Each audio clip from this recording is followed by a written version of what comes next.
श्रीमन्महागणाधिपतये नमः। कृष्णाय वासुदेवाय हरये परमात्मने प्रणतक्लेशनाशाय गोविंदाय नमो नमः। प्रिय मित्रों, सादर नमस्कार।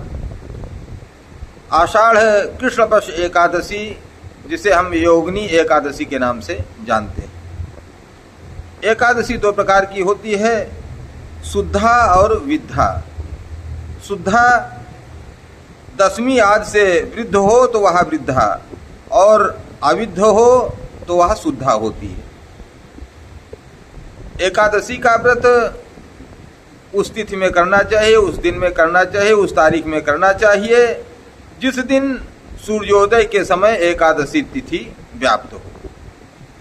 लेकिन इस बार 2026 में 10 जुलाई को दशमी 8:30 बजे तक लगभग विद्यमान है, उसके बाद एकादशी है, और 11 तारीख को सूर्योदय के समय द्वादशी तिथि आ जा रही है।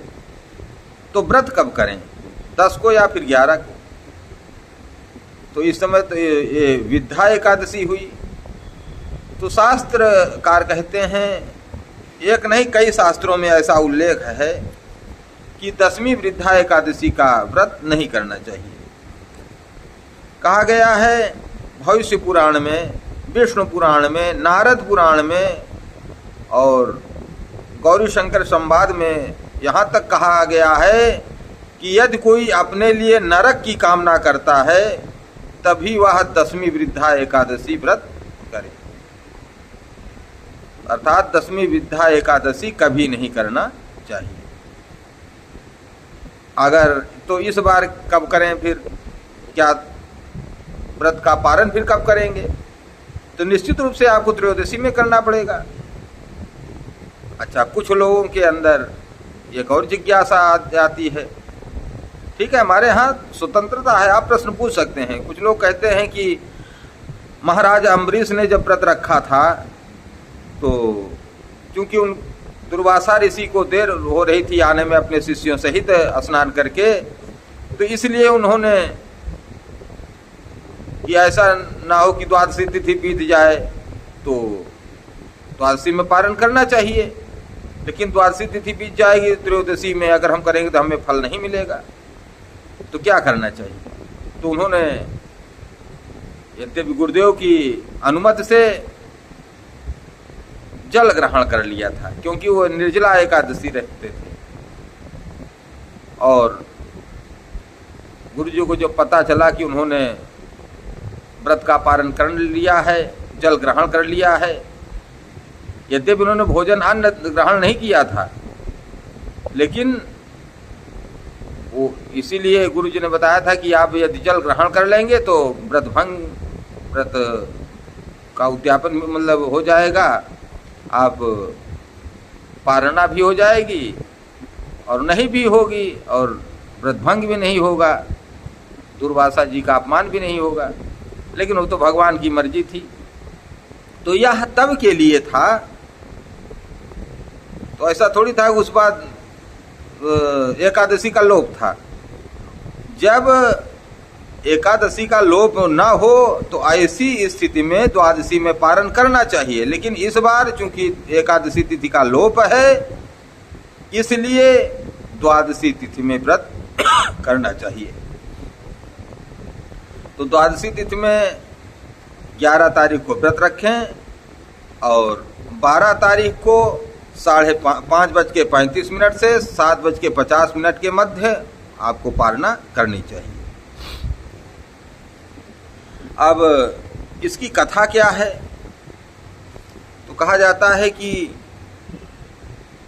यह प्राचीन काल में कुबेर के कोप से हेममाली को कोढ़ हो गया था। हेममाली एक गंधर्व था, उसको कोढ़ हो गया था। उसने महामुनि मार्कंडेय जी के आज्ञा अनुसार योगिनी एकादशी का उपवास किया, जिससे उसकी संपूर्ण व्याधियां मिट गईं और कुबेर उसे अपनी सेवा में वापस पुनः बुला लिया। तो इस दिन यदि किसी को कुष्ठ रोग हो गया हो तो उसे चाहिए कि वह एकादशी तिथि के पूर्व में, दशमी तिथि को सायंकाल में सोने के पूर्व भगवान से प्रार्थना करनी चाहिए कि हम योगिनी एकादशी का व्रत कल रखेंगे, आप इसे अच्छी तरह से इसका निर्वाह करिएगा। और पुंडरीकाक्ष भगवान विष्णु का यथाविधि पूजन करना चाहिए। उनके चरणोदक से, यदि आपके यहाँ शालिग्राम हैं, पुंडरीकाक्ष भगवान हैं, विष्णु भगवान की कोई मूर्ति है, लड्डू गोपाल हैं, तो उनको स्नान करके उनके चरणोदक से सब अंगों का मार्जन करना चाहिए और उपवास करके रात्रि में जागरण करें तो कुष्ठ आदि सब रोगों की निवृत्ति हो जाती है। कथा आपको हमने बताया ही शार्ट में कि प्राचीन काल में कुबेर के कोप से हेममाली को कोढ़ हो गया था, अर्थात कुबेर ने श्राप दे दिया था, तो हेममाली को कोढ़ हो गया। अब जो कोढ़ हो गया तो वह मार्कंडेय ऋषि के शरण में पहुंचता है और उनकी आज्ञा अनुसार योगिनी एकादशी का उपवास करता है, जिससे उसकी संपूर्ण व्याधियां, जो कुष्ठ रोग था वो ठीक हो जाता है और कुबेर ने उसे अपनी सेवा में फिर पुनः वापस बुला लिया। यह है योगिनी एकादशी के व्रत की कथा। तो आप लोग भी 11 तारीख को दिन शनिवार को एकादशी का व्रत रखें और जो अपने परिचित हैं, जो जानने वाले हैं, जो भक्त लोग हैं, उन्हें भी इसकी प्रेरणा दें कि भाई दशमी वृद्धा एकादशी नहीं रहनी चाहिए।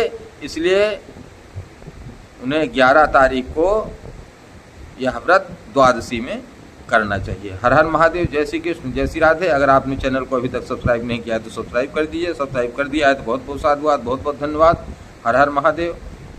लोगों को शेयर करें, लाइक करें। जय जय श्री राम, जय श्री कृष्ण लिखें इसमें, जय जय श्री राम कमेंट में।